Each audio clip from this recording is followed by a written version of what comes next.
La capsule Orion amérit au large de San Diego, mettant fin à la mission Artemis 2, première mission habitée vers la Lune depuis Apollo 17. Une répétition en quelque sorte générale avant le retour des humains sur le sol lunaire prévu à partir de la fin de la décennie. Derrière cette avancée technologique, une réalité, aucune nation africaine n'est aujourd'hui engagée dans ce programme international. Pourtant, le continent accélère, satellite, agence nationale et désormais une agence spatiale africaine opérationnelle depuis 2025. Alors, l'Afrique peut-elle rattraper le train du spatial et surtout à quelles conditions? On en parle aujourd'hui avec Sékou Ouedraogo, ingénieur aéronautique et président de l'ASO. Merci beaucoup d'être là avec nous ce soir. Merci.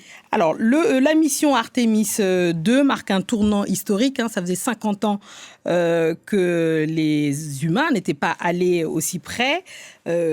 On a envie de savoir déjà en quelques mots, qu'est-ce que cette mission elle a de si extraordinaire? Qu'est-ce qu'elle va apporter de plus? Alors, Artemis 2, c'est une étape vers la conquête de Mars. D'accord. C'est une deuxième étape. La première, ça a été l'envoi d'un lanceur vide, sans astronautes, autour de la Lune, qui est revenu sans encombre. Là, c'est une deuxième étape. Là, on envoie des hommes. La suite, ce sera en 2028, l'envoi d'hommes et surtout l'accès à la Lune, c'est-à-dire aller sur la Lune. Et donc, l'idée, c'est dans un premier temps de pouvoir créer une base avec des humains pour pouvoir, dans un second temps, aller sur Mars. Aller sur Mars, et on en espère beaucoup en termes d'apport technologique notamment, parce qu'il faut le dire, effectivement, aller sur... certains, pour des profanes, pourraient se dire ça coûte cher, on va là-bas, qu'est-ce qu'on va chercher? Mais c'est surtout technologique. C'est tout l'effort qui est mis pour y aller à ce qu'on appelle de la dissémination dans le civil.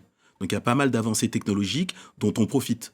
Quand en 69, les Américains sont allés sur la Lune, il y a pas mal de technologies qui ont été justement mises à disposition pour les civils.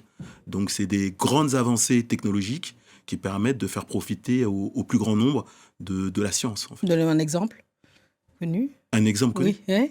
Par exemple, le CD. Ouais. Le CD, c'est des outils qui avaient été utilisés aux États-Unis dans le cadre de la conquête spatiale. C'est bien de le dire. Alors, par rapport à l'Afrique, on va redescendre sur Terre. Aucun pays africain n'est aujourd'hui signataire de cet accord Artemis. Est-ce un retard politique, économique ou stratégique? Alors, il me semble que le Sénégal s'est lancé dans la signature de l'accord. Je ne sais pas s'ils l'ont lancé officiellement. Ah non. Mais il me semblait qu'ils étaient censés le signer. Ouais. Donc non, il est sûr qu'en termes de conquête spatiale, l'Afrique n'en est pas là. Là, aujourd'hui, ce qui est fait, c'est vraiment d'utiliser le spatial pour le développement.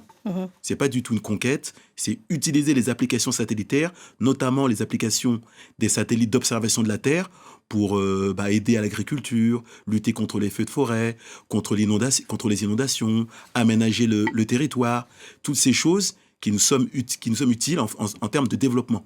Mais la conquête spatiale, je ne pense pas que ce soit le sujet actuellement. Alors, vous avez parlé des satellites africains qui ont doublé en quelques années d'ailleurs.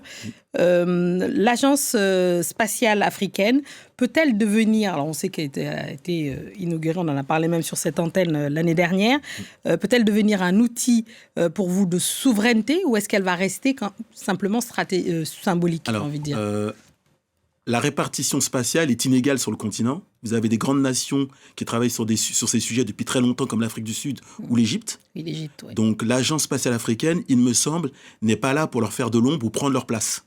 C'est des entités qui existent, qui sont puissantes, qui font des choses. L'Agence spatiale africaine, pour moi, c'est un outil qui sert à harmoniser la politique spatiale du continent, à permettre au continent de parler d'une seule voix pour être en interface avec des agences continentales. Et donc l'idée, c'est de la politique et la stratégie spatiale que cette agence est censée fédérer et apporter au plus grand nombre les bienfaits du spatial. Parce qu'il y a des petits pays qui n'ont pas accès à ces choses. Et donc l'Agence spatiale africaine peut être un vecteur pour leur permettre de profiter de ces avancées. Et alors ces avancées, tout à l'heure, on en a parlé, mais pour être plus concret encore sur le continent africain, vous avez parlé d'agriculture, mais qu'est-ce que l'espace peut apporter concrètement au quotidien des Africains ? Déjà, en termes de transactions bancaires, il n'y a aucune transaction bancaire qui ne peut se faire aujourd'hui sans satellite. Les gens ne le savent pas, mais c'est vrai. Aujourd'hui, je ne parle même pas de la sécurité. quelque chose de très important. Mais en termes civils, on peut, par exemple, traiter des problèmes au niveau de l'agriculture, au niveau des plantes. Parce que l'observation de la Terre permet d'avoir une vue très très haute de certains phénomènes, et ça permet d'améliorer et d'aller, par exemple, soigner des plantes avant que le mal atteigne l'intégralité d'un champ, par exemple. Ça, c'est des choses qui existent, qui sont appliquées. Ou par exemple, il y a des logiciels qui permettent d'optimiser l'arrosage des plantes en fonction de là où vous êtes dans le monde et en fonction de quand est-ce que vous êtes en juillet, en août ou en septembre. La pluviométrie et tout ça. Voilà, la pluviométrie. Et ça permet d'optimiser et donc d'économiser de l'eau.